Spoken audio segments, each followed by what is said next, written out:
Hello everyone and welcome back to another deck profile for the Digimon TCG. I'm here today with Security Control for the BT6 meta. Security Control is actually one of my favourite decks after BT5. Before BT5, when it's like McDonald's Control or whatever, it's kind of boring and a bit slow. But once BT5 and the starter decks come out, it gets a lot more control-y, a lot more explosive in what it can accomplish in the late game, and it's not just a machine that kind of pokes you to death. Still technically is, but it's a bit quicker at doing it, and it's not going to stall out games until the timer goes. So for BT6, there's actually 3 different ways to build this deck. You can build it with yellow and black, you can build it with red and yellow, or you can build it with red and black. And my personal preference is to play it as a red and black deck and just use the little splash of yellow to get the recovery. So let's start off the deck profile and I'll talk through what my choices were, why I picked the certain cards that I did, and how to play the game as this very different and very kind of complicated deck to play. People see it and think it's very unga bunga, but it's actually quite big brain. You have to think about when you're going to use cards and why you're using them, and if it's best to hold on to certain cards and so on. So let's get into the deck profile. So first I'm going to talk about the sort of turn 1 plays. So the first turn 1 play is obviously Agamon Expert. So Agamon Expert is just a regular red rookie. He has the on-play effect to return 1 Digimon card with Agamon in its name from your trash to your hand. The reason we're playing Agamon Expert is, firstly, the only 2 good red rookies that you can play in Security Control are Agamon Expert and Guilmon from the trial deck. With Guilmon from the trial deck, you can warp into Gallantmon, which is really, really nice for the late game. But because of space issues, I decided to go for Agamon Expert instead. And what Agamon Expert does instead is it allows you to win the mirror match. Agamon Expert being able to constantly just recycle itself over and over again means it can just live through your opponent's removal from the Security Control matchup and just poke them to death through whatever security they recover into. So Agamon Expert's really vital for the mirror match, which is why I'm playing 3 of it. We also have 4 Cordramon to go underneath it. It's just the best red rookie that we have access to that can go under Agamon Expert. If you play the Guilmon package, I highly recommend playing Digimon instead, the one that gains 2000 when you destroy a card, because this is a lot of destruction in this deck. But Cordramon just lets us pop a little weenie, so if we swing the Agamon Expert, we can pop like a rookie that they've hard casted and then go for some actual removal and some bigger Digimon as well. So it just gives us that little bit of versatility. The main use of having the rookies in this deck is to just draw 1 card deeper. It's basically, if you've ever played Yu-Gi-Oh!, like an upstart goblin. It just sort of deck thins for us, which is really nice.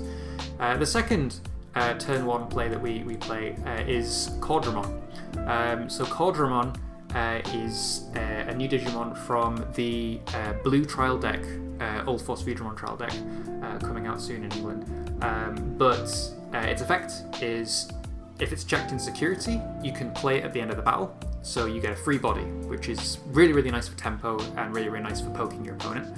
And when it's played, you also draw 2, which is vital for this deck. So one of the things that's a big weakness for this deck is you don't really evolve, so you don't draw into your deck very often, and so every turn you're playing 1 or 2 cards from your hand, and eventually your hand gets small, and there's not many options in it for you to use. Whereas Cordramon, when he gets played, you can draw 2 cards and your hand gets bigger and you have more options to use and more Digimon to play and more plays to make, which is really, really nice. The reason he's a good turn 1 play is you can just drop him for 6 and draw 2 cards, and you don't really care about how much memory you're giving your opponent because you're a Security Control deck. You can just blow up whatever they play. So it's just really nice for the draw 2. The second turn 1 play we're playing is Magna Angemon. The reason that we use Magna Angemon is simple.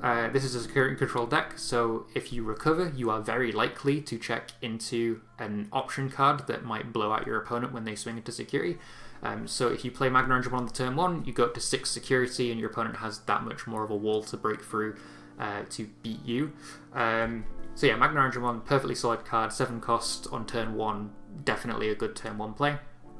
And the final turn 1 play we are using is Izzy Izumi.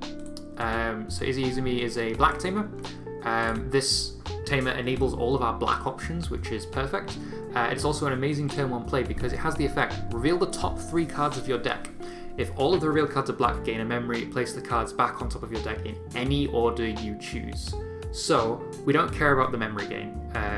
Obviously, there's barely any black in this deck, but the ability to look at the top 3 cards of your deck and place them back in any order is perfect for this deck, because if you have Magna Angemon in your hand, for example, you can play Izzy, rearrange 3 cards at the top of your deck, so you dictate what you draw next turn, and then when you play Magna Angemon or even Magna Dramon in the late game, you can recover the next card that you've stacked. So if you see like Terra Force or Transcendent Sword in your top 3 cards and you put it in the second slot, you can just recover that next turn and put like a big blowout option on the top of your security. So Izzy's perfect. Lots of people like TK. I hate TK. The main reason I hate TK is because there isn't always going to be yellow in your security. If TK's like the second to last security or whatever, and you don't have a yellow in there, you take 2 more damage than you should do. And on top of that, like, he's kind of doesn't really feed into the theme of this deck. Like, why would you want to take out of security what you've recovered into it when the whole point of the deck is to sort of play from security? So to me, Izzy's just the superior tamer. It also enables our really good black options, which we'll get into in a minute. So next up, I'm going to talk through our removal. So what we're playing as removal. So we'll start with red. We're playing obviously 4 Terra Force, Gaia Force, sorry. So this is just 8 cost delete something, really, really strong, really, really powerful. You just use it as a blowout to control your opponent's board if they go really tall. And second to that, Transcendent Sword. Transcendent Sword is basically a copy of Terra Force, except it only kills 11,000 or less DP Digimon. So it basically kills level 6 or lower Digimon for the most part. Occasionally it'll not be able to pop a level 6 Digimon, but that's okay. The main reason we're playing Transcendent Sword is because of Belsteramon, which we'll get to later. It's a nice 7 cost for it to sort of recur back in the late game, which is really nice. Next we're playing 4 Atomic Blaster. This is your preventing your opponent going wide card. So a lot of one of the big weaknesses to security control is your opponent just spamming a board full of Digimon, and Atomic Blaster just says no to that. And there's 4 of them, so you know, even better. You can just prevent your opponent from winning with this. And then finally we're playing 1 of Happy Bullet Showering. It's just an extra 7 cost option. I'd love to push this to 2 if there was space, just for the sake of having more 7 cost options. But what it does is if you have a Musketeer in play, you can play it without using its colour requirements, which doesn't really matter. We already have red Digitama, so it's fine. But it deletes all your opponent's Digimon with the lowest DP, which doesn't come up very often, but a lot of rookies have exactly the same DP, so if you get rookie rushed, you can just drop a Happy Bullet Showering on them, which is really nice. And if they go tall, usually that lowest DP Digimon on their field is that 1 Mega Digimon that they have, so killing it with Happy Bullet Showering is quite nice. Next up for black removal, we have Iron Fisted Onslaught. This is basically Black's Terra Force. It deletes all of your opponent's Digimon with the highest play cost. So if your opponent has 2 Digimon with the same play costs, you just delete them both, which makes it slightly better than Terra Force in my opinion, because you're basically always going to be deleting your opponent's Digimon with the highest play cost for the most part. So Iron Fisted Onslaught, really, really solid. Definitely, I would put it at 4, but there's just not enough space in the deck, and it's not consistent at 4 because if you don't see Izzy, it's kind of dead in your hand for a bit. But really nice to recover into. Next we'll play Ultimate Flare, which is another Terra Force clone for black. It de-digivolves 1 of your opponent's Digimon. This is really, really useful against Craniamon. If your opponent plays Craniamon, you can de-digivolve it, and then it doesn't have the blocker protection, and you can just blow it up, which is really nice. It also really good into Jesmon, because you can de-digivolve 3 Jesmon and then blow up your opponent's entire board of Systemons, which is just really, really good. Really, really solid. I played 2 of it for that reason. It's really nice to reveal in security, same as all your other options that are like Terra Force, so just absolutely solid. And then last but not least, we're playing 2 Geshebots Bomber.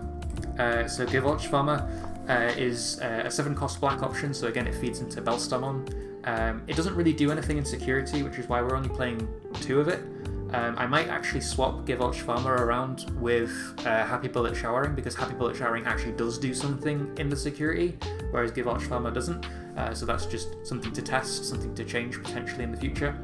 What Geshebots Bomber does is it destroys all Digimon in play with a cost of 7 or lower. So not just your opponent's Digimon, your own Digimon too. So it can backfire if you play at the wrong time. You definitely want to poke with your Magna Angemons and your Agamon Experts and stuff before playing Geshebots Bomber. But yeah, it's just an all-around solid card to remove the wideboard again, sort of like a Black Atomic Blaster in a way. Just a little bit more expensive.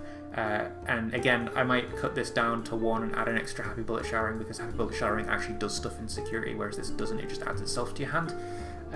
So yeah, that's all the removal in the deck. Next we're going to talk about our recovery tools. So next up is Magnadramon. So Magnadramon is what makes this deck run really smoothly. If your opponent manages to poke you down to 3 or less security, Magnadramon pumps you all the way back up to 5 or 4, depending on how many times they've poked you. And because you recover 2, you're very, very likely to actually hit an option card to recover in this deck. We're playing so many removal options that it's actually about a 95% chance of recovering into an option card that removes something with Magnadramon's effect, which is insane and really powerful.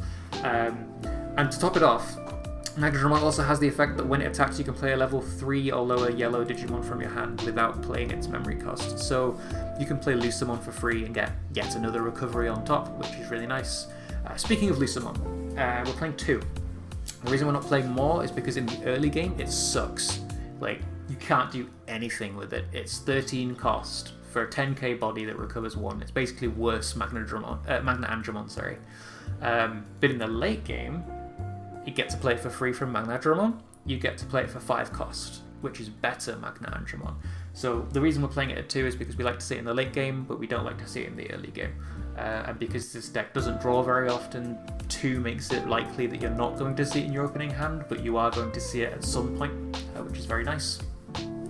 And then we're going to talk about our win conditions. So let's first talk about Taikemir and Matt Ishida. So this is a white tamer card from BT5. It says if your opponent is a level 6 or higher Digimon in play, gain 2 memory. This is really, really nice because you're giving your opponent a lot of memory every single time you use a removal card. So they don't have they have a ton of memory to Digivolve up in with, and so they're very likely to have a level 6 Digimon, which gives you the extra 2 memory, and then on top of Izzy you go to 5, and so you can quite happily choke them with your removal now, like at 3, using if they have a memory tamer out, for example. So that first part of the effect is really nice utility. The reason we don't play more than 2 though is because drawing like 2 or 3 Taikemirs in a game can be really bricky in a deck that doesn't filter with its Digivolution draws. So you only really want to see 1 or 2 in a game max, which is why we just play 2. The main part of this card is for your win con though. So all of your Digimon with Omnimon in their name gain security attack +1. And we play Omnimon Schwart Defeat. So Omnimon Schwart Defeat says if it's checked in security, you don't battle the opponent's Digimon, but you get to play this card for free. Which means that you get a free 13,000 beta that, if Tai and Matt are on the field, has security attack +1, which is really good in a control deck. And then to top it off, if your opponent decides to remove it, it's removal as well. So when it gets deleted, you get to delete one of your opponent's Digimon, which is really solid as well. And then to top it off, it has when Digivolving, delete one of your opponent's Tamers. So if you manage to play Baelstamon, you can Digivolve it into Omnimon Schwart D and destroy a Tamer and sort of wreck your opponent's memory game, which is really solid as well. So that's our win con. And then finally we're playing 3 Baelstamon. Baelstamon's just a really, really solid late game option to have. It allows you to recur any 7 cost option from your trash into your hand and then play a 7 cost option for free. And then its cost is also reduced by 1 for every 7 cost option in your trash and every 3 Musketeer in your trash. And we're only playing 3 Baelstamon, so can reduce it for every Bellstormon you've used previously or every Bellstormon you've checked in your security, which is really nice. The general goal for this is to get Bellstormon to be 7 or less cost to make it worth using.